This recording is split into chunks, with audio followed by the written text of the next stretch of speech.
अच्छा, चलिए ठीक है। हाँ, तो आप सभी का स्वागत है। मेरा नाम है नीरज कुमार, राइट। मैं आज आप लोगों के साथ जुड़ा हूं ताकि पीजीटी का पेपर 2 जो है आपका इकोनॉमिक्स पेपर, उसका क्लासेस मैं आप लोगों का ले सकूं।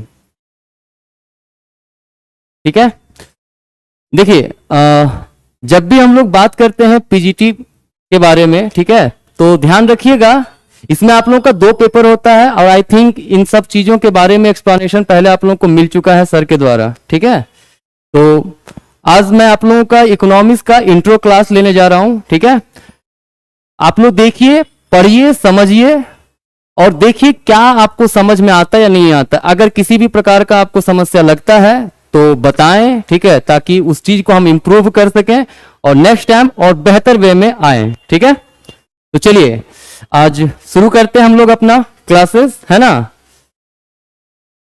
सबसे पहले आप लोगों को पता होगा व्हाट इज इकोनॉमिक्स, ठीक है, अर्थशास्त्र क्या है। ठीक है, अगर हम लोग बात करते हैं अर्थशास्त्र के बारे में तो क्योंकि जितने भी बच्चे अभी कनेक्टेड हैं यहाँ पे, आप लोग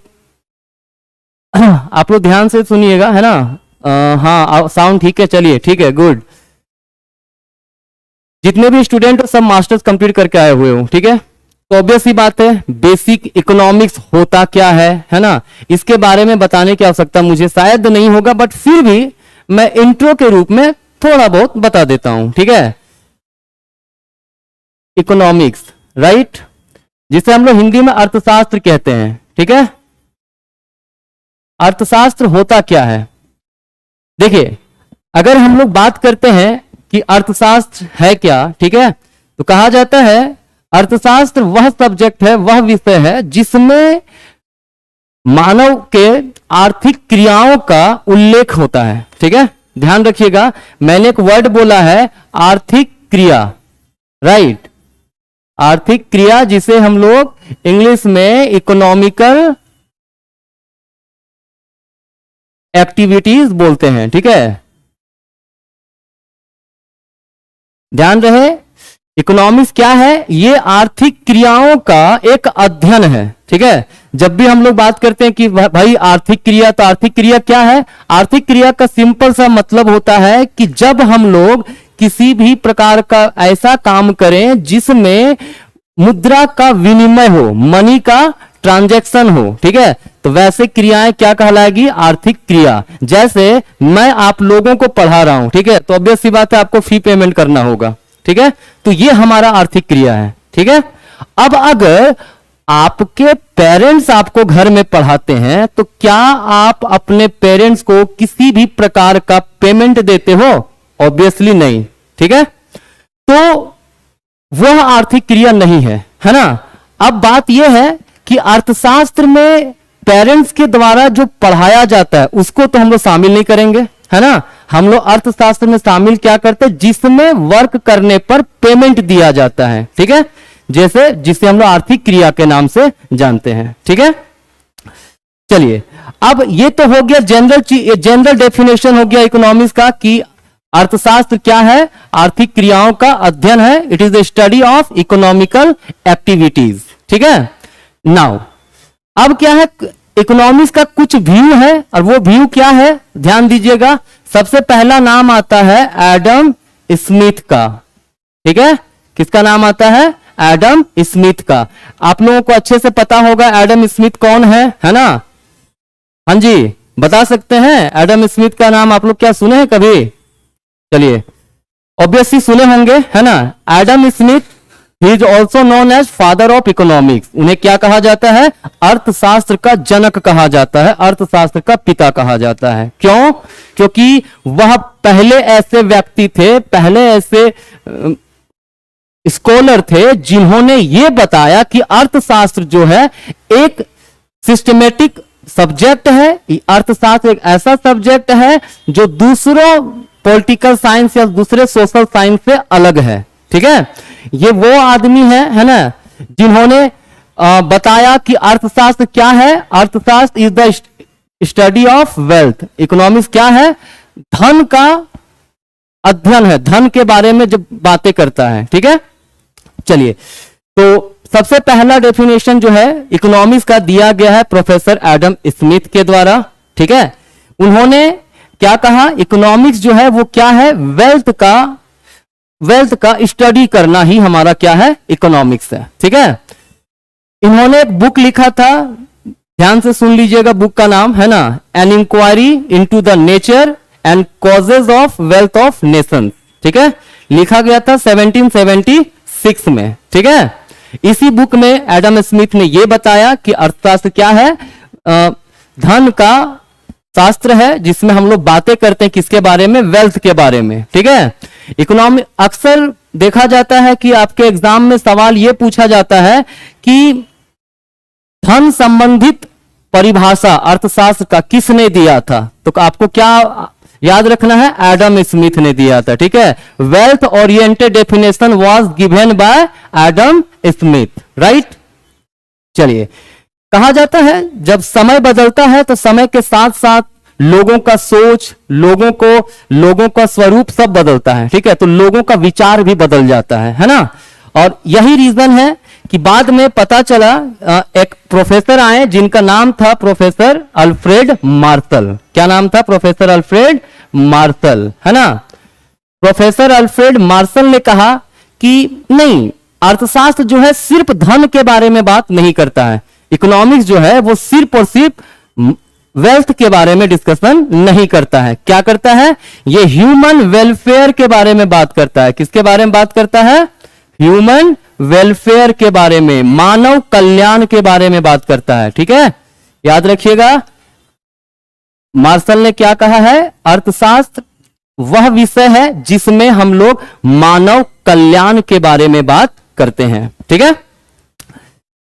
अब इसमें सवाल क्या आता है आप लोगों को एग्जाम में कि वेलफेयर ओरिएंटेड डेफिनेशन किनका था, मतलब वेलफेयर से संबंधित परिभाषा अर्थशास्त्र का किसने दिया था।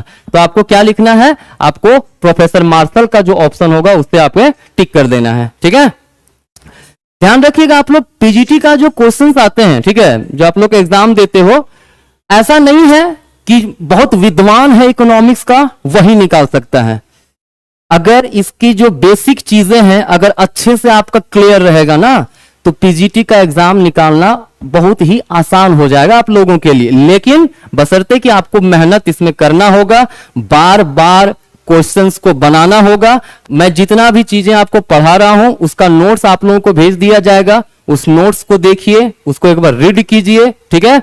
उसके बाद जैसे ही कोई भी चैप्टर कंप्लीट होता है तो मैं उससे रिलेटेड एमसीक्यूज आप लोगों को करवाऊंगा, ठीक है, जिससे क्या होगा, आप लोगों को कॉन्फिडेंस आ जाएगा कि हाँ भाई जो मैंने पढ़ा है उसको कितना समझ पाया हूं, ठीक है। चलिए आगे देखते हैं।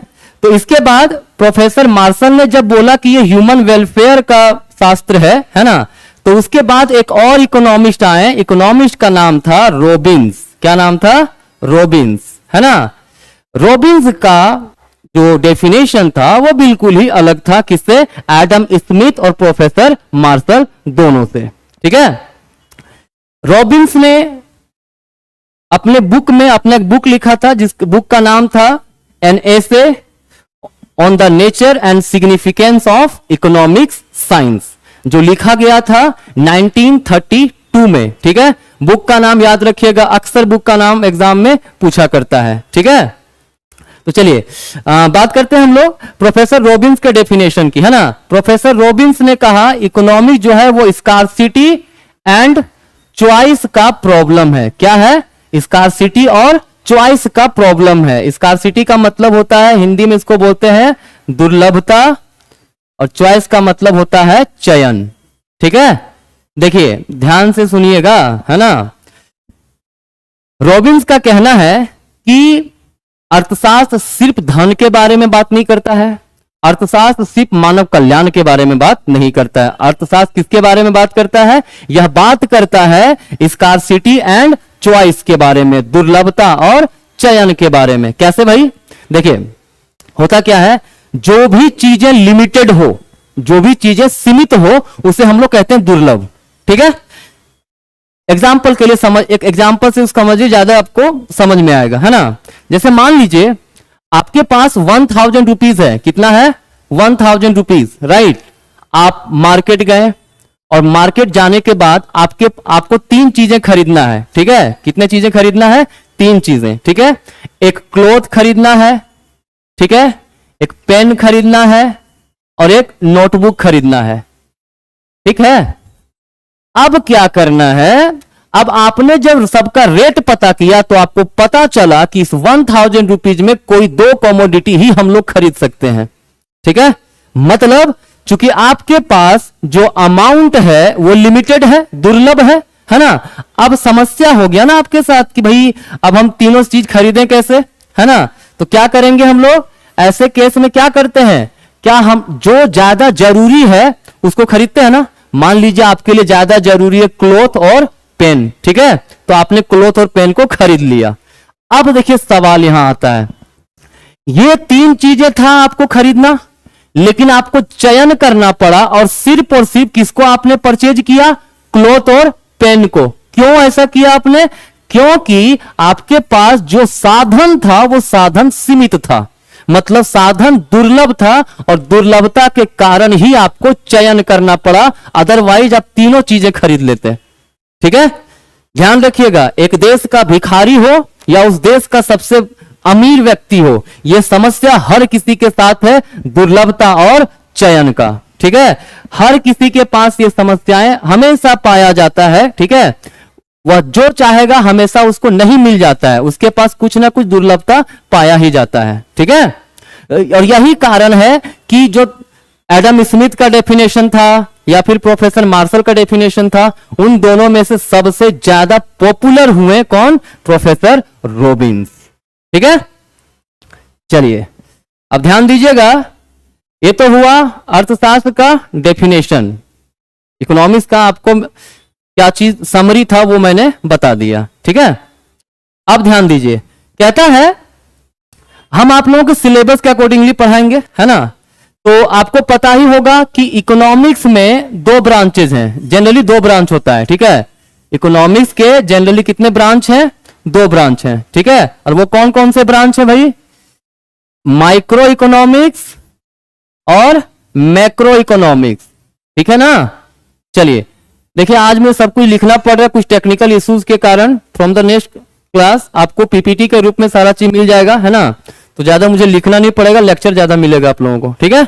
चलिए कोई बात नहीं, ध्यान दीजिए। अर्थशास्त्र का 2 क्लासिफिकेशन है, ठीक है। वो क्या है? एक माइक्रो और एक मैक्रो।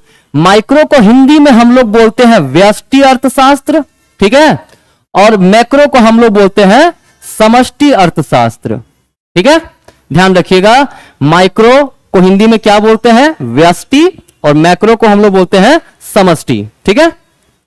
देखिए आप लोगों को क्या पता है, कोई बता सकते हैं कमेंट करके कि कौन से अर्थशास्त्री ने इकोनॉमिक्स का क्लासिफिकेशन सर्वप्रथम माइक्रो और मैक्रो के रूप में किया है?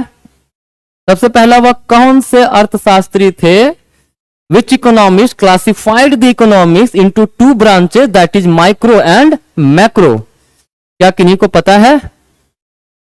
चलिए कोई बात नहीं, अगर पता है तो बढ़िया है, नहीं पता है तो सुन लीजिए। उनका नाम है रेगनर फ्रिस, ठीक है। क्या नाम है? Ragnar Frisch. ये पहले व्यक्ति थे जिन्होंने अर्थशास्त्र को 2 भागों में बांटा है, और वह 2 पार्ट क्या है? Micro economics and macro economics, that is व्यष्टि अर्थशास्त्र तथा समष्टि अर्थशास्त्र, ठीक है। चलिए तो अब हम लोग शॉर्ट में थोड़ा समझते हैं कि माइक्रो इकोनॉमिक्स और मैक्रो इकोनॉमिक्स होता क्या है। देखिए जब भी हम लोग माइक्रो की बात करें, मतलब व्यष्टि अर्थशास्त्र की बात करें, ठीक है, तो ध्यान रखिएगा, अगर आप व्यष्टि अर्थशास्त्र को नाम से देखो, व्यय से मतलब क्या होता है? जो व्यक्तिगत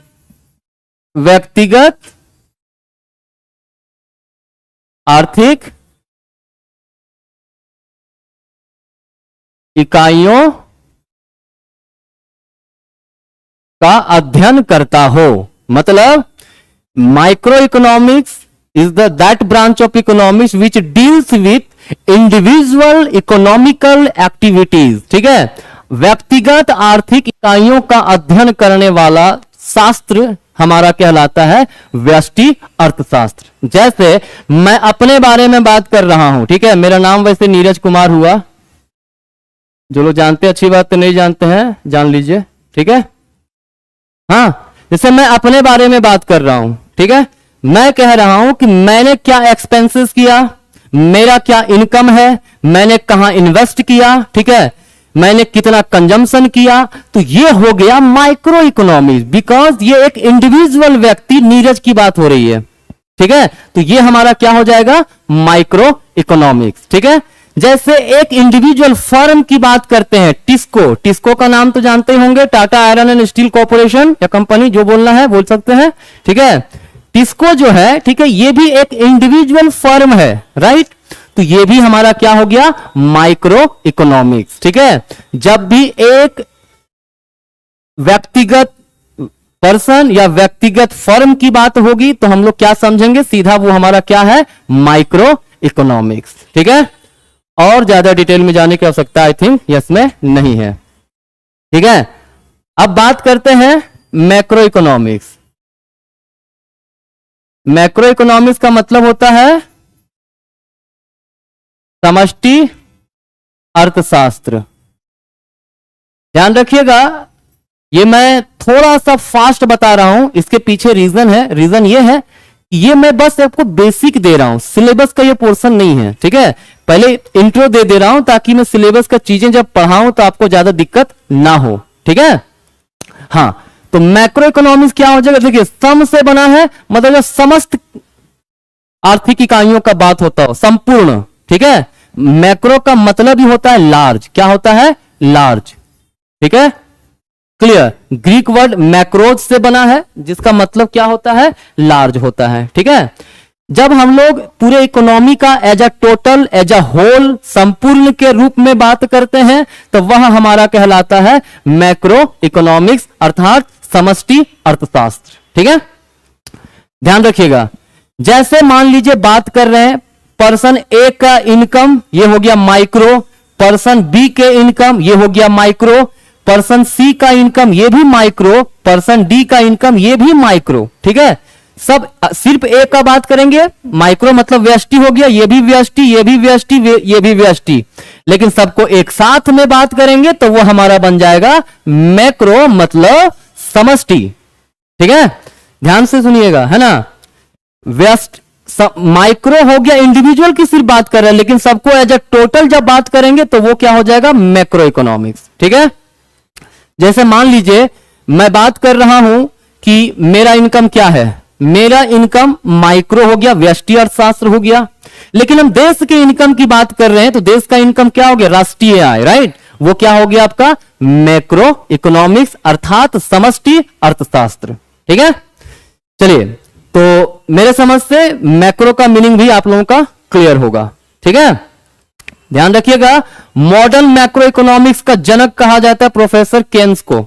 जो मॉडर्न मैक्रो इकोनॉमिक्स हमारे पास अभी जिसके बारे में हम लोग स्टडी करते हैं, उसमें सबसे बड़ा कंट्रीब्यूशन प्रोफेसर केन्स का है, जॉन मैनॉर्ड केन्स, राइट। तो ये नाम आप लोग याद रखिएगा, ठीक है। चलिए, अब मैं थोड़ा सा पीजीटी का सिलेबस थोड़ा डिस्कस करता हूं कि आपको शुरुआत में क्या पढ़ाया जाएगा, ठीक है। पीजीटी का 2 पेपर है, एक पेपर कॉमन होता है, एक पेपर 2 जो है आपका, ये आपका सब्जेक्ट स्पेसिफिक होगा, है ना।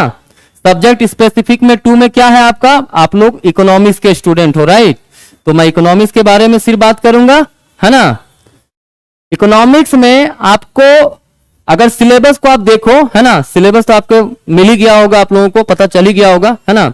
अगर सिलेबस ध्यान से देखिए ना तो सिलेबस बहुत बड़ा नहीं है, लेकिन ऐसा सोचिएगा मत, सिलेबस में है बहुत सारी चीजें हैं जो आपको पढ़ना है ना। बस ये मत देखिएगा 12 यूनिट लिखा है तो 12 टॉपिक है, ऐसा नहीं है। हर टॉपिक के अंदर बहुत सारी चीजें हैं जो आपको जानकारी रखना है, ठीक है। और सब चीज हो जाएगा, बस धीरे धीरे आपको कंटिन्यू क्या करना, हर क्लासेस को टाइम पे ज्वाइन कीजिए हमारे साथ, है ना। और जो भी चीज है हम लोग पढ़ेंगे आगे करके, है ना। तो देखिए, इकोनॉमिक्स में हम लोग सबसे पहला जो पोर्शन शुरू करने वाले हैं वो मैक्रो शुरू करने वाले हैं, ठीक है। समष्टि अर्थशास्त्र। ठीक है, क्या शुरू करने वाले हैं? समष्टि अर्थशास्त्र, मैक्रो इकोनॉमिक्स। ठीक है, क्योंकि बच्चे क्या है ना, सबसे ज्यादा फंसते इसी में है ना। माइक्रो क्या है, लोग रट भी लेते हैं, ठीक है, बट मैक्रो में अक्सर देखा जाता है बच्चे फंसते हैं। ठीक है, तो इसीलिए मैं शुरुआत ही कर रहा हूं आपका मैक्रो इकोनॉमिक्स से, ताकि आप लोग कॉन्फिडेंट हो सके, आप लोग का जो एग्जाम में जो एग्जाम होने वाला है उसके लिए सही डायरेक्शन में प्रिपेयर्ड हो सको। ठीक है, तो चलिए ध्यान दीजिए, हम लोग मैक्रो इकोनॉमिक्स मतलब समष्टि अर्थशास्त्र में सबसे पहले शुरुआत करेंगे किस चीज के बारे में? Basic concept. क्या शुरू करेंगे हम लोग? Basic concept. बेसिक कॉन्सेप्ट का मतलब मूल अवधारणा। ठीक है, ध्यान रखिएगा, मूल अवधारणा, बेसिक कॉन्सेप्ट, ये आपको जानना बहुत जरूरी है। क्यों जरूरी है?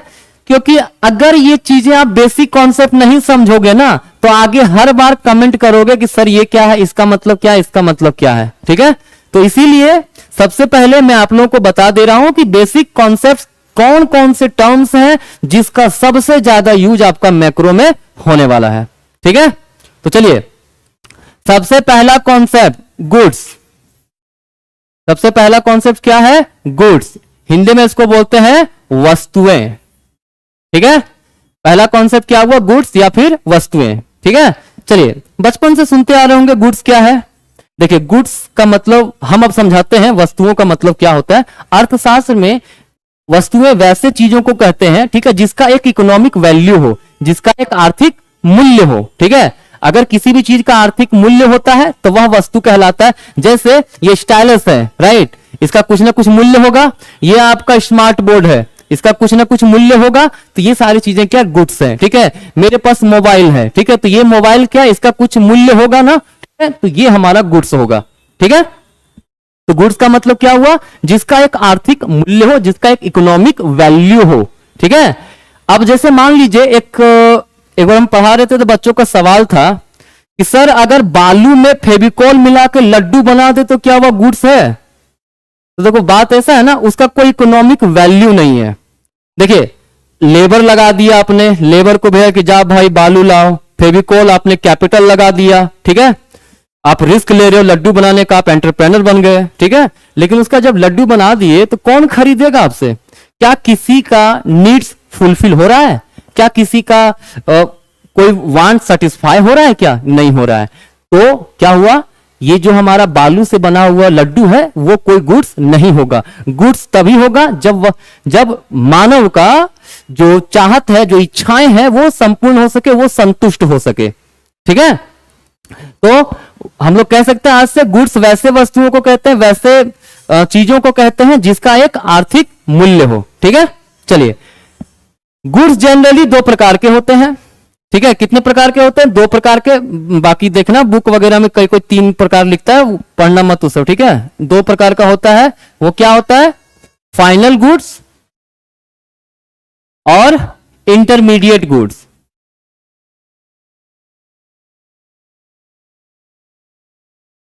ठीक है, फाइनल गुड्स और एक होता है आपका इंटरमीडिएट गुड्स। फाइनल गुड्स को हम लोग हिंदी में अंतिम वस्तु भी बोलते हैं। क्या बोलते हैं? अंतिम वस्तुएं भी कहते हैं। ठीक है, ध्यान रखिएगा, फाइनल गुड्स को हम लोग क्या बोलते हैं?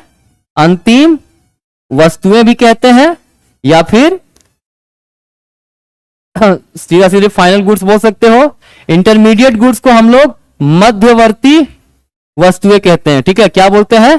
मध्यवर्ती वस्तुएं। ठीक है, चलिए, अब सवाल यह है कि फाइनल गुड्स होता क्या है, अंतिम वस्तुएं क्या होती हैं, और इंटरमीडिएट गुड्स क्या होता है, एक एक करके हम लोग समझेंगे। ठीक है, देखिए, जब हम लोग फाइनल गुड्स की बात करते हैं तो फाइनल गुड्स मतलब अंतिम वस्तुएं वैसे वस्तुओं को कहते हैं जिसमें आगे और कोई किसी प्रकार का कैपिटल या फिर किसी प्रकार का इकोनॉमिक वैल्यू ऐड नहीं होता है। मतलब दूसरे शब्दों में कहें तो फाइनल गुड्स वैसे गुड्स को कहते हैं जिसको डायरेक्टली यूज में ले आया जाता है। जिसको क्या किया जाता है, डायरेक्टली यूज में ले आया जाता है, ठीक है, जिसमें आगे और प्रोडक्शन नहीं किया जाता है। क्लियर? जैसे आप जा करके दुकान में चाय खरीदे, ठीक है, तो चाय को आप कंज्यूम कर लिए, तो चाय आपके लिए क्या हो गया, फाइनल गुड्स, ठीक है।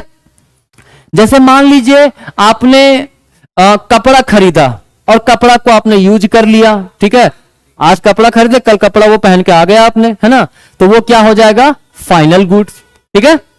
फाइनल गुड्स सीधा सीधी याद रखिएगा, इसमें आगे और किसी भी प्रकार का इकोनॉमिक वैल्यू मतलब आर्थिक मूल्य जुड़ता नहीं है, ठीक है।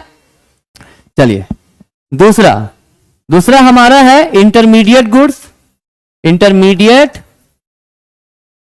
गुड्स जिसको हम लोग क्या बोलते हैं, मध्यवर्ती वस्तुएं, ठीक है, क्या बोलते हैं, मध्यवर्ती वस्तुएं, ठीक है, ध्यान दीजिएगा। इंटरमीडिएट गुड्स वैसे गुड्स को कहते हैं जिसमें अभी और वैल्यू ऐड होना बाकी है, जिसमें अभी और वैल्यू ऐड होना बाकी है, ठीक है। मतलब जैसे मान लीजिए मैंने मिल्क परचेज किया जिससे मुझे बनाना है टी, चाय, ठीक है। अब मैं मिल्क खरीद रहा हूं, तो मिल्क को जब हम चाय बनाएंगे तो उसमें और वैल्यू ऐड होगा कि नहीं होगा, वैल्यू ऐड होगा। मान लीजिए मिल्क मैंने खरीदा 50 रुपये का, ठीक है, तो उसे टी बना के कम से कम मान लो 200 का बेचा मैंने, ठीक है, तो मिल्क हमारा क्या हो गया, ये जो 50 रुपया हो गया वो क्या हो गया, इंटरमीडिएट कंजम्पशन, अर्थात क्या हो गया, इंटरमीडिएट गुड्स हो गया वो, ठीक है, मध्यवर्ती वस्तु, ठीक है। और ये 50 रुपया है वो मध्यवर्ती वस्तु का मूल्य हो गया, मतलब इंटरमीडिएट कॉस्ट हो गया, ठीक है। अब एक सवाल आता है, बहुत अक्सर बच्चे पूछते हैं कि सर अगर हम मिल्क लिए और मिल्क को डायरेक्टली कंज्यूम कर लिए तो ये तो फाइनल गुड्स हो गया ना, तो अभी आपने कहा ये इंटरमीडिएट गुड्स है ना। तो ध्यान दीजिएगा, ये डिपेंड करता है नेचर पे कि आप क्या उससे यूज कर रहे हो, ठीक है। जैसे आपने मिल्क लिया डायरेक्टली गर्म करके पीने के लिए, ठीक है, तो वो मिल्क आपका हो गया फाइनल गुड्स, क्या हो गया, फाइनल गुड्स, ठीक है। आप मिल्क लिए डायरेक्टली गर्म किया पी गया, तो वो क्या हो गया आपका फाइनल गुड्स, ठीक है। लेकिन अगर मिल्क लिया है ताकि उसमें और वैल्यू ऐड करके कोई दूसरा प्रोडक्ट बना सके, लाइक पनीर बना सके, चाय बना सके, ठीक है, तो वैसे केस में मिल्क क्या हो जाएगा, इंटरमीडिएट गुड्स हो जाएगा, ठीक है, क्लियर। तो I think intermediate goods clear होगा, ठीक है। चलिए आगे देखिए, कहता है फाइनल गुड्स जो है ये भी खत्म नहीं हुआ है ना, अभी मस्त दोनों का मीनिंग बता रहा था। फाइनल गुड जिसको अंतिम वस्तुएं कहते हैं, ठीक है, इसे भी दो पार्ट में बांटा गया है। कितने पार्ट में बांटा गया है, दो पार्ट में बांटा गया है। कौन कौन सा पार्ट में, एक होता है कंज्यूमर गुड्स, ठीक है, और एक आपका होता है प्रोड्यूसर्स गुड, मतलब उपभोक्ता वस्तुएं, और एक होता है उत्पादक वस्तुएं। देखिए अगर मान लीजिए कोई भी गुड्स, कोई भी अंतिम वस्तुएं, कोई भी फाइनल गुड्स अगर कंज्यूमर अपने कंजम्पशन के लिए ले रहा है तो वो हो जाएगा कंज्यूमर गुड्स। सेल्फ सेटिस्फैक्शन के लिए अगर ले रहा है, ठीक है, तो वो हो जाएगा कंज्यूमर गुड्स, ठीक है। जैसे मान लीजिए मैं कपड़ा लिया हूं अपने लिए, तो ये क्या हो गया, मेरा कंज्यूमर गुड्स हो गया, ठीक है। मैं मोबाइल खुद के लिए ले रहा हूं, ये क्या हो गया, कंज्यूमर गुड्स हो गया, क्योंकि मैं अपने यूज के लिए ले रहा हूं, ठीक है, क्लियर। तो कंज्यूमर गुड्स आप लोग याद रखिएगा, वैसे गुड्स को कहते हैं जो खुद के कंजम्पशन के लिए व्यक्ति परचेज करता है, ठीक है। वहीं प्रोड्यूसर्स गुड की बात करें तो प्रोड्यूसर गुड्स वैसे गुड्स को कहते हैं जो प्रोड्यूसर के द्वारा डिमांड किया जाता है, उत्पादक के द्वारा डिमांड किया जाता है ताकि वो दूसरे वस्तुओं को बना सके। जैसे मशीन का डिमांड हम लोग क्यों करेंगे, हम लोग को क्या काम है, मशीन का डिमांड कौन करता है, जनरली प्रोड्यूसर करता है। और प्रोड्यूसर क्यों करता है, ताकि उसके द्वारा दूसरे वस्तुओं का निर्माण किया जा सके, ठीक है, क्लियर है। I think meaning of final goods is now clear. अगर क्लियर हो रहा है तो कृपया कमेंट भी कर सकते हैं, है ना। अगर कहीं डाउट रह रहा है तब भी आप कमेंट कर सकते हो, ताकि मैं दोबारा उस चीज को समझा दूं। ठीक है, मैं सिखाने आया हूं, है ना, बस क्लास पूरा करने नहीं। ठीक है, तो अगर कहीं समस्या होता है तो कृपया करके कमेंट कीजिए, है ना। चलिए, मुझे लगता है आपको कोई समस्या नहीं है, आगे बढ़ता हूं मैं। अब एक बेसिक कॉन्सेप्ट हम लोग पढ़ रहे हैं, ध्यान रखिएगा। Basic concept of macro economics, समष्टि अर्थशास्त्र के मूल अवधारणाएं। ठीक है, सबसे पहला मैंने गुड्स के बारे में बताया। ठीक है, और मुझे लगता है गुड्स के बारे में आप लोगों का जो कॉन्सेप्ट है वो क्लियर है। ठीक है, चलिए तो मैं आगे बढ़ता हूं अब। स्टॉक एंड फ्लो, स्टॉक तथा प्रवाह। ठीक है, देखिए जब भी हम लोग बात करते हैं स्टॉक एंड फ्लो की, ठीक है, तो समझिएगा थोड़ा। हाँ, very good evening Sumit Verma. चलिए देखिए, हम लोग बात कर रहे हैं स्टॉक एंड फ्लो का। स्टॉक का मतलब क्या होता है? स्टॉक का मतलब होता है ऐसा कोई भी वेरिएबल, इकोनॉमिक वेरिएबल जिसे एक पॉइंट ऑफ टाइम में मेजर करते हैं। कब मेजर करते हैं? पॉइंट ऑफ टाइम में मेजर करते हैं। ठीक है, एक खास समय में जब किसी आर्थिक चर अर्थात इकोनॉमिक वेरिएबल को मेजर करते हैं तो उसे हम लोग कहते हैं स्टॉक। ठीक है, जैसे मान लीजिए मैंने कहा कि अभी एक टंकी में कितना पानी लेता है। एक टंकी है जो 1000 लीटर का है ना, कितना है? 1000 लीटर का है, तो उसमें कितना पानी लेता है? 1000। किसी भी पर्टिकुलर पॉइंट ऑफ टाइम में अगर हम देखने जाएं, किसी एक समय में अगर देखने जाएं, तो वहां पानी फिक्स रहेगा कि नहीं रहेगा? पानी हमेशा 1000 लीटर ही रहेगा ना। ठीक है, तो ये हो गया क्या? आपका स्टॉक। ठीक है, जैसे मान लीजिए इकोनॉमिक्स का एक एग्जांपल दे देता हूं, है ना। मनी सप्लाई,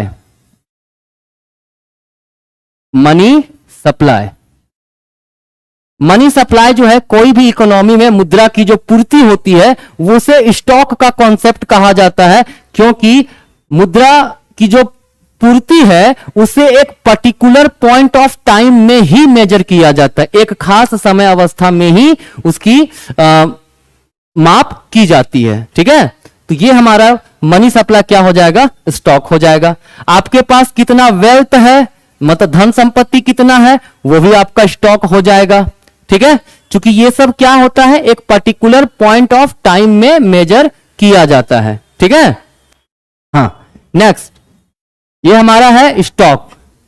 अब आते हैं फ्लो पे। फ्लो का मतलब होता है, हिंदी में हम लोग इससे बोलते हैं प्रवाह। ठीक है, चलिए जब फ्लो की बात होती है तो अर्थशास्त्र में, इकोनॉमिक्स में फ्लो का मतलब है जब किसी भी वेरिएबल को पीरियड ऑफ टाइम में मेजर किया जाए। कब मेजर किया जाए?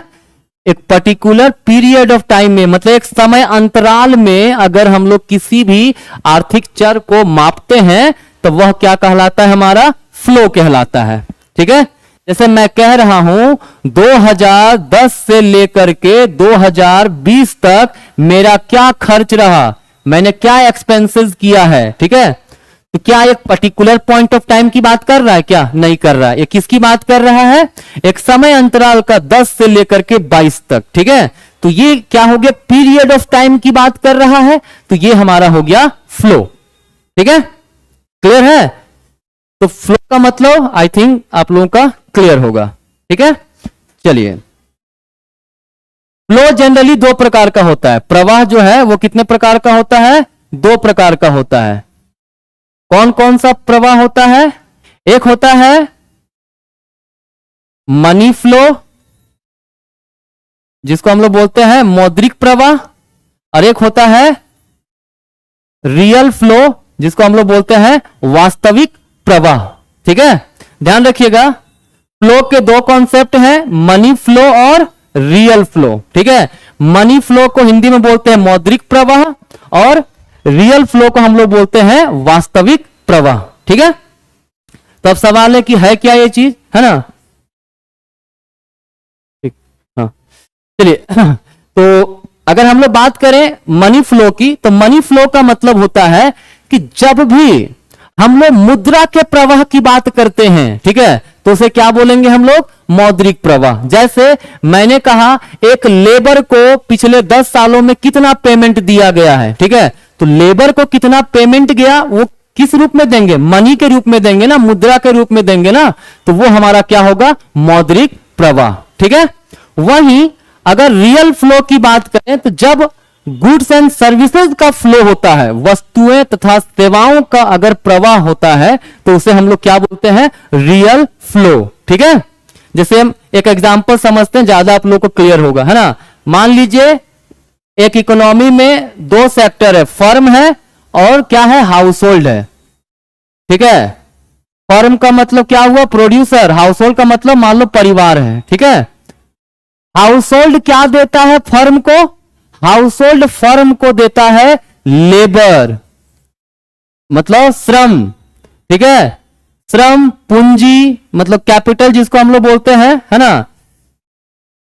देखिए श्रम हो गया, पूंजी हो गया, ठीक है, उद्यमी हो गया, ये सब कहां से आता है, परिवार से आता है, मतलब हाउस होल्ड घरेलू क्षेत्र से आता है, कहां पे, फर्म के पास। ठीक है।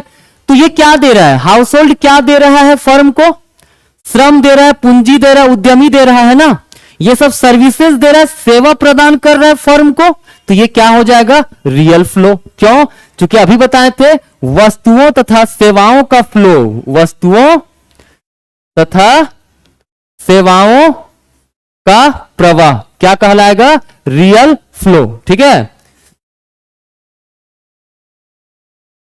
ध्यान रखिएगा, जब भी हम लोग बात करेंगे वस्तुओं तथा सेवाओं के फ्लो के बारे में बात करें, मतलब गुड्स एंड सर्विसेज के फ्लो की बात कर रहे हैं, तो वो हमारा कहलाएगा रियल फ्लो। लेकिन क्या आपको लगता है कि श्रम, पूंजी और उद्यमी फ्री में काम करेंगे फर्म्स के लिए, क्या नहीं करेंगे फ्री में काम। तो फर्म को क्या करना पड़ेगा, श्रम के लिए मजदूरी देना पड़ेगा, ठीक है, पूंजी के लिए ब्याज देना पड़ेगा, ठीक है, उद्यमी के लिए लाभ देना पड़ेगा। ठीक है। तभी ना ये सब अपना सर्विसेज देंगे, तभी ये लोग क्या करेंगे, अपने सेवाओं को प्रदान करेंगे, किसको, फर्म को। ठीक है। तो ये जो हमारा है, क्या हुआ, मजदूरी हो या ब्याज हो चाहे लाभ हो, ये किस रूप में देगा, वस्तु के रूप में, क्या नहीं, किस रूप में देगा, मुद्रा के रूप में, मॉनेटरी वैल्यू के रूप में। ठीक है। तो इसको कहेंगे हम लोग मनी फ्लो, मौद्रिक प्रवाह। ठीक है। कोई दिक्कत आप लोगों को नहीं ना, अगर यहां तक कोई समस्या नहीं है तो बहुत अच्छी बात है, और समस्या हो तो कृपया आप लोग बोल सकते हैं, क्योंकि देखिए 2 ही समय में कमेंट नहीं आता लोगों को, जब कुछ नहीं समझ में आता है तो सब समझ में आता है। तो कृपया अगर सब समझ में आ रहा है तो भी बताएं, नहीं आ रहा है तो भी बताएं, है ना। चलिए तो मैं आगे बढ़ सकता हूं अब। तो मैंने बात किया वस्तुओं के बारे में, है ना, वस्तुओं के बाद प्रवाह के बारे में बात किया, प्रवाह के बाद मैंने स्टॉक के बारे में भी बात किया। ठीक है। अब हम लोग आगे बढ़ते हैं और बात करते हैं इन्वेस्टमेंट के बारे में। किसके बारे में, इन्वेस्टमेंट। इन्वेस्टमेंट का मतलब होता है विनियोग, जिसको हम लोग हिंदी में क्या बोलते हैं, इन्वेस्टमेंट को विनियोग या फिर निवेश। ठीक है। देखिए ध्यान दीजिएगा, जब भी हम लोग इन्वेस्टमेंट की बात करें तो इन्वेस्टमेंट का मतलब, सिंपल मतलब क्या होता है, इन्वेस्टमेंट का मतलब होता है ऐसा एक्सपेंसेस, ऐसा खर्च जिससे क्या हो, जिससे कैपिटल का निर्माण हो, जो फ्यूचर में, भविष्य में क्या करे, मतलब कुछ वैल्यू अर्जित करके दे, कुछ मतलब वैल्यू आपको प्रदान करे, तो वो क्या कहलाएगा, इन्वेस्टमेंट। ठीक है। ध्यान रखिएगा, इन्वेस्टमेंट एक प्रकार का ऐसा खर्च है जो पूंजी का निर्माण करती है। ठीक है। इसी कारण से इन्वेस्टमेंट को एक सिंबल से दिखाते हैं, चेंज इन कैपिटल, मतलब कैपिटल में कितना का फॉर्मेशन हुआ, कितना कैपिटल ऐड हुआ, वही हमारा कहलाता है इन्वेस्टमेंट। ठीक है। इन्वेस्टमेंट जो है 2 प्रकार का होता है, कौन कौन सा होता है, एक होता है ऑटोनोमस इन्वेस्टमेंट और एक होता है इंड्यूस्ड इन्वेस्टमेंट। ठीक है, ध्यान रखिएगा, इन्वेस्टमेंट दो प्रकार के होते हैं, ऑटोनोमस और इंड्यूस्ड इन्वेस्टमेंट। ठीक है, ऑटोनोमस को हम लोग बोलते हैं स्वायत्त विनियोग और इंड्यूस्ड को हम लोग बोलते हैं प्रेरित विनियोग। ठीक है, देखिए क्या होता है दोनों समझिएगा। ऑटोनोमस इन्वेस्टमेंट का मतलब हुआ जब विनियोग आय पर निर्भर नहीं करता है। ठीक है, जब विनियोग आय पर निर्भर नहीं करता है, दूसरे चीजों पर निर्भर करता है, जैसे देश में पॉपुलेशन कितना है, देश में तकनीकी विकास कितना हो रहा है। ठीक है, इन सब चीजों पर अगर निवेश निर्भर करता है तो यह कहलाता है ऑटोनोमस इन्वेस्टमेंट अर्थात स्वायत्त विनियोग। ठीक है, यह जनरली सरकार के द्वारा किया जाता है, क्योंकि सरकार को आय से मतलब नहीं है, आय आ रहा है तो ठीक है, नहीं आ रहा है तो ठीक है, नहीं आ रहा है लोगों का कल्याण करने के लिए चाहे कर्जा लेना पड़े सरकार को खर्च करना पड़ता है। ठीक है, अगर खर्च नहीं करेगी तो नेक्स्ट इलेक्शन में सरकार हट जाएगा। ठीक है, तो चलिए, ऑटोनोमस इन्वेस्टमेंट क्लियर है, जो आय पर निर्भर नहीं करता है। इसका मुख्य उद्देश्य क्या होता है? मुख्य उद्देश्य होता है लोग जन कल्याण करना, लोगों का वेलफेयर करना। ठीक है, दूसरा वही इंड्यूस्ड इन्वेस्टमेंट की अगर बात करें तो इंड्यूस्ड इन्वेस्टमेंट क्या होता है? यह वह विनियोग है, दैट टाइप ऑफ इन्वेस्टमेंट, ठीक है, which is directly affected by level of income, जो सीधी तौर पे आय स्तर पर निर्भर करता है। आय स्तर क्या है नहीं है उसी पर निर्भर करेगा। कौन? इंड्यूस्ड इन्वेस्टमेंट अर्थात प्रेरित विनियोग। ठीक है, जैसे मान लीजिए हमको इन्वेस्टमेंट करना है, इनकम रहेगा तब ना करेंगे, इनकम नहीं है तो इन्वेस्टमेंट नहीं करेंगे। तो ये मेरे द्वारा जो भी इन्वेस्टमेंट किया जाता है वो किस पे निर्भर कर रहा है?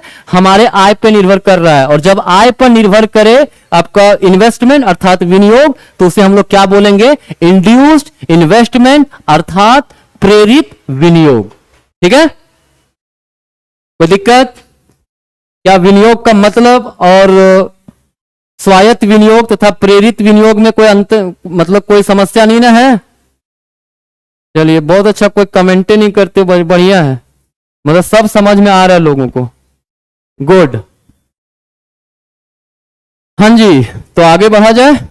चलिए, तो आगे है आपका विनियोग दो रूप में हो सकता है। क्या क्या होता है? एक होता है ग्रॉस इन्वेस्टमेंट, मतलब विनियोग को जब मापते हैं ना तो दो प्रकार से माप सकते हैं। ग्रॉस इन्वेस्टमेंट को हम लोग हिंदी में बोलते हैं सकल विनियोग। क्या बोलते हैं? सकल विनियोग। ठीक है, दूसरा होता है आपका नेट इन्वेस्टमेंट, मतलब शुद्ध, या फिर इसको हम लोग निवल भी बोलते हैं ना, निवल विनियोग। ठीक है, ध्यान रखिएगा जी, इन्वेस्टमेंट दो प्रकार से मापा जाता है, सकल के रूप में मतलब ग्रॉस के टर्म में, या फिर किस रूप में, या फिर ये नेट के रूप में मापा जाता है। ठीक है, क्लियर? चलिए ध्यान दीजिएगा। अब अगर बात करें हम लोग ग्रॉस इन्वेस्टमेंट की, तो ग्रॉस इन्वेस्टमेंट का मतलब क्या होता है? ग्रॉस इन्वेस्टमेंट का मतलब होता है, मतलब जब भी इन्वेस्टमेंट करते हैं तो उसका जो टोटल इकोनॉमिक वैल्यू हुआ, कुल आर्थिक मूल्य, वो हमारा क्या कहलाएगा? वो हमारा कहलाएगा ग्रॉस इन्वेस्टमेंट। ठीक है, जैसे मान लीजिए मैंने कहा कि मैंने एक जीरोक्स का मशीन लिया वर्थ ₹2 लाख। ठीक है, कितना का लिया? 2 लाख का लिया। ठीक है, तो ये हम कभी भी हमसे कोई पूछेगा 5 महीना के बाद भी कि कितना का मशीन है, तो हम उसको क्या बोलेंगे? 2 लाख का बोलेंगे, क्योंकि उसका कुल इन्वेस्टमेंट उसमें कितना का गया है? 2 लाख का। कुल जो लागत लगा है, ठीक है, वो हमारा कितना का है? 2 लाख का है। ठीक है, तो ये जब भी टोटल वैल्यू हम लोग बताते हैं तो उसे हम लोग बोलते हैं सकल अथवा ग्रॉस इन्वेस्टमेंट। ठीक है, लेकिन जब नेट इन्वेस्टमेंट की बात हो तो नेट इन्वेस्टमेंट वो नहीं होता है। क्या होता है नेट इन्वेस्टमेंट? ध्यान दीजिएगा, कहता है सपोज करो आप, है ना, मैंने 2 लाख का जीरोक्स मशीन लिया था, ठीक है, मशीन कितना का लिया है मैंने? 2 लाख का लिया है, ठीक है। अब हम 6 महीने के बाद उसको बेच रहे हैं, क्या 2 लाख मुझे मिलेगा? मुझे नहीं लगता कि 2 लाख मिलेगा। कितना मिला? सपोज करो 1.5 लाख मिला। कितना मिला? 1.5 लाख मिला, ठीक है। तो उसका शुद्ध मूल्य कितना हुआ अब वो उस मशीन का? 1.5 लाख हो गया, ठीक है। तो ये जो नेट इन्वेस्टमेंट निकालने का जो तरीका है वो क्या होगा? नेट इन्वेस्टमेंट इक्वल टू होता है gross investment, gross investment minus depreciation. Depreciation का मतलब क्या होता है? मूल्य ह्रास। क्या होता है? मूल्य ह्रास, ठीक है। ध्यान रखिएगा, जो सकल विनियोग है उसमें जब भी हम लोग डेप्रिसिएशन अर्थात मूल्य ह्रास को घटा देते हैं तो हमें क्या प्राप्त होता है? हमें प्राप्त होता है शुद्ध विनियोग अर्थात नेट इन्वेस्टमेंट, ठीक है। देखिए, विनियोग मतलब अगर बात की जाए मूल्य ह्रास का तो क्या होता है? डेप्रिसिएशन का क्या मतलब है? डेप्रिसिएशन का मतलब होता है जब भी कोई कैपिटल एसेट्स का यूज होने के कारण जो उसका वैल्यू में कमी आता है वो कहलाता है डेप्रिसिएशन अर्थात मूल्य ह्रास, ठीक है। देखिए क्या होता है ना कि कोई भी मशीन अगर लिया जाए, कोई भी कैपिटल इन्वेस्ट लिया जाए, ठीक है, उसका लगातार यूज हो तो उसका वैल्यू घटता है, ठीक है। क्या होता है? उसका वैल्यू घटने लगता है, क्लियर। तो जो वैल्यू जितना का वैल्यू बराबर घटा उसे हम लोग क्या बोलेंगे? मूल्य ह्रास बोलेंगे, ठीक है। कोई दिक्कत नहीं ना? चलिए, तो ये ग्रॉस इन्वेस्टमेंट और नेट इन्वेस्टमेंट का मीनिंग भी मुझे लगता है क्लियर है आपका, ठीक है। चलिए अब आगे समझते हैं हम लोग। देखिए ध्यान दीजिएगा, मैं आज आप लोग क्या क्या बता चुका हूं? गुड्स के बारे में बता दिया हूं, ठीक है। स्टॉक के बारे में बताया मैंने, फ्लो के बारे में मैंने बताया, ठीक है।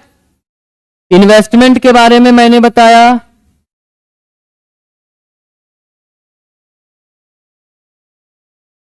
राइट। फिर डेप्रिसिएशन के बारे में बताया मैंने, मतलब मूल्य ह्रास, है ना। ये सारे टर्म, जितने भी टर्म इसमें मैंने आप लोगों को समझाया, ठीक है, ये सारे के सारी चीजें आगे जितने भी टॉपिक्स में पढ़ाऊंगा हर जगह कहीं ना कहीं इसका यूज होने वाला है, ठीक है। तो इसीलिए इन सारे टर्म को आप लोग याद रखिएगा, ठीक है। क्लियर है? चलिए अब एक समझते हैं हम लोग, एक और टर्म समझ लेते हैं, नेट इनडायरेक्ट टैक्स, शुद्ध अप्रत्यक्ष कर, ठीक है। शॉर्ट में इसको बोलते हैं एनआईटी। क्या बोलते हैं शॉर्ट में? एनआईटी, एनआईटी, ठीक है। तो जब भी हम लोग नेट इनडायरेक्ट टैक्स की बात करेंगे, बार बार इससे लिखा जा रहा है, चलिए, ठीक है। जब भी नेट इनडायरेक्ट टैक्स की बात करेंगे तो क्या होगा? नेट इनडायरेक्ट टैक्स का मतलब होता है indirect tax, indirect tax minus subsidy,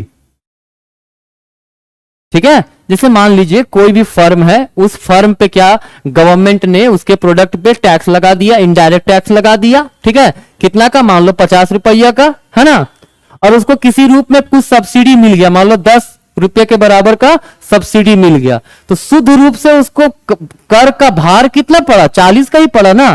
तो इसे ही हम लोग बोलते हैं शुद्ध अप्रत्यक्ष कर, ठीक है। कोई समस्या नहीं? चलिए, तो हाँ, तो ध्यान दीजिएगा, जितने भी टर्म मैंने आज आप लोगों को समझाया है, ठीक है, ये सारे टर्म आप लोग अच्छे से देख लीजिएगा, पढ़ लीजिएगा, कोई भी दिक्कत होगा तो पूछ लीजिएगा, है ना। आपको बाद में नेक्स्ट क्लास कब होगा इसका इंफॉर्मेशन आपके ग्रुप में ही मिल जाएगा आप लोगों को, है ना। लेकिन हाँ, चैनल के माध्यम से भी आपको मिल जाएगा, है ना। तो ध्यान दीजिएगा कि आगे से नेक्स्ट क्लास से मैं जो भी पढ़ाने वाला हूं प्योर आपका सिलेबस पे रहेगा, ठीक है। अब कुछ बेसिक वगैरह मैं नहीं बताऊंगा, डायरेक्ट मैं आपका सिलेबस शुरू करूंगा और हर चैप्टर के साथ मैं आप लोगों को एमसीक्यू करवाते चलूंगा, ठीक है, ताकि आप लोगों का कॉन्फिडेंस बिल्ड हो सके, ठीक है। तो कीप लर्निंग, थैंक यू।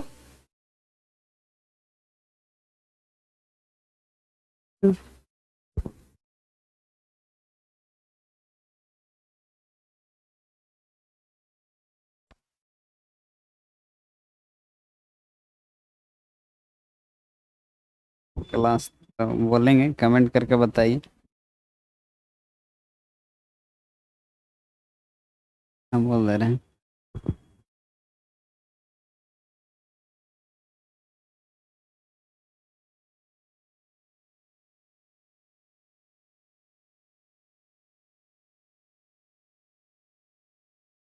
सबको गुड इवनिंग। तो आप लोग जो अभी लाइव क्लास पीजीटी इकोनॉमिक्स का चल रहा था, तो आप लोग को क्लास कैसा लगा कमेंट करके ज़रूर बताइए। और इनको भी क्लास का अगर कुछ इंक्वायरी अगर होगा तो आप जो स्क्रीन में जो नंबर दिया वो उससे कांटेक्ट कर सकते हैं क्लास के रिगार्डिंग में, और कब क्लास होगा इसका जानकारी प्राप्त कर सकते हैं नेक्स्ट क्लास दूसरे क्लास के लिए। और गूगल प्ले स्टोर पे अध्ययन केंद्र का एप्लीकेशन है, वहाँ से आप इंस्टॉल कर सकते हैं और उसी के माध्यम से आपका सारा क्लास कराया जाएगा। तो आज के लिए बस इतना ही।